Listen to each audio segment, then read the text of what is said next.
Caligula's Horse is a band I've been a big fan of for the last couple of years. I really like how well composed their music is and how every part fits together to add to the whole, and also how they don't noodle too much or overplay like a lot of prog bands do. Now, they don't have a ton of distinctive riffs in their music, but when they do choose to do that, it's really cool. And the one riff that's always stood out to me is the main riff from the Tempest off of their latest album, Rise Radiant. So I'm going to break down this riff because I think there's some really cool stuff happening harmonically and rhythmically. The tuning of the song is a 7-string in drop A, so you have standard tuning on the top 6 strings, and then a low A. So you have a standard tuned guitar with drop tuning on the low string.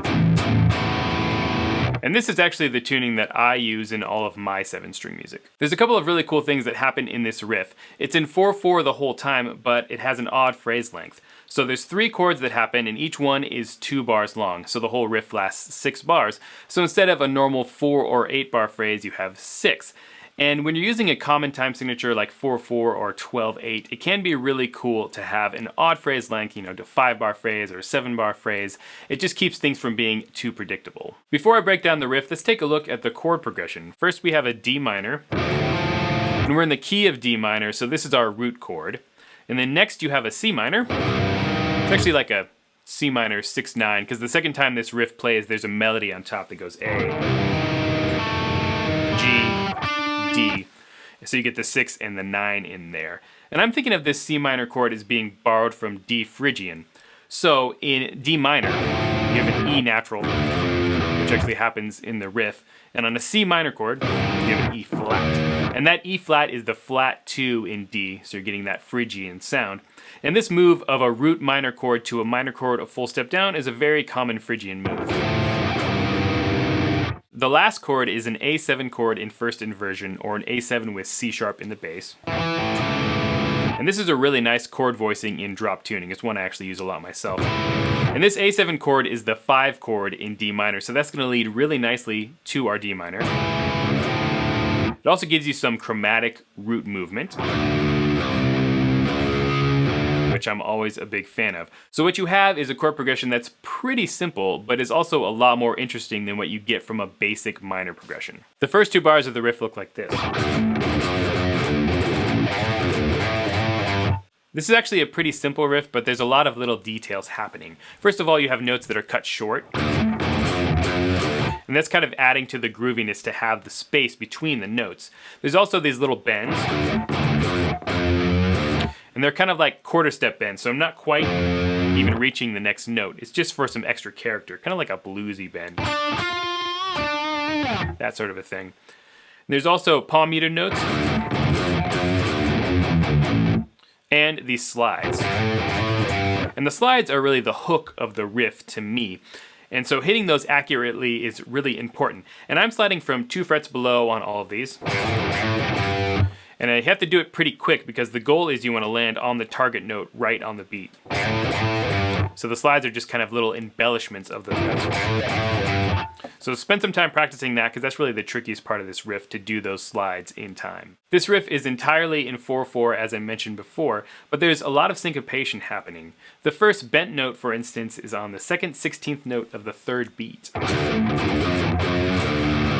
And I remember my jazz professor telling me that offbeats are what push the music forward. So a lot of times when I'm writing riffs, I'm focusing on where can I anticipate the beat, or where can I do an offbeat or a syncopation to kind of help move the music forward. And in this case, I think it's really helping to add to the character of this riff to not always be hitting on the downbeat, which can end up sounding pretty sterile. It's going to have the same rhythm on the other chords as it did on the D minor chord. We're just going to change the notes up to fit that chord. So for the C minor, we have this. I really like how it doesn't start on the root note here, because we're coming from this. So we hit this note G first, so over the C minor, that's our 5th.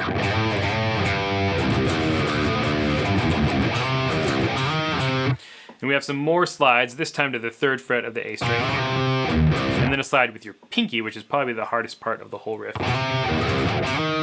If you haven't done that before, sliding accurately and quickly with your pinky, it's worth practicing. And here's the riff over the A7 chord. Same kinds of things over this chord. You still have that bent note. palm mutes. There's actually no slides here, so it's a little bit easier to play. And you get that flat too over A, that B flat. Just gives you that Phrygian dominant kind of harmonic minor sound.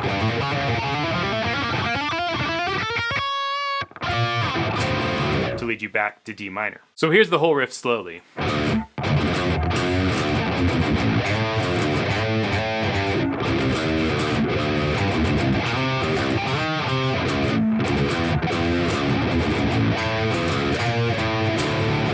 So that whole riff plays twice, and then the D minor part of it plays again before it kicks into the verse.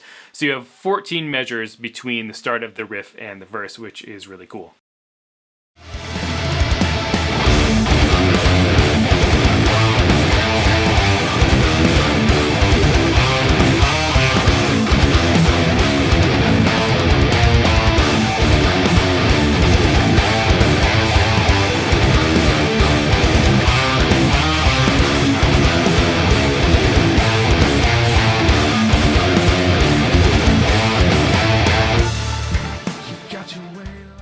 So there's the main riff from the Tempest by Caligula's Horse.